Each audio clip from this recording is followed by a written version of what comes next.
Ako ay simbolo ng bagong kabataan. Na may pagmamahal sa bayan. Kabataan na naghahangad ng magandang kinabukasan. Kabataan na nag-iisip at mapalit. Mga issue at problema ng lipunan.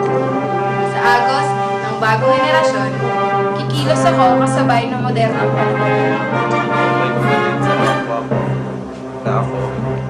Ikaw, tayong mga kabataan ng lungsod, ang may malaking potensyal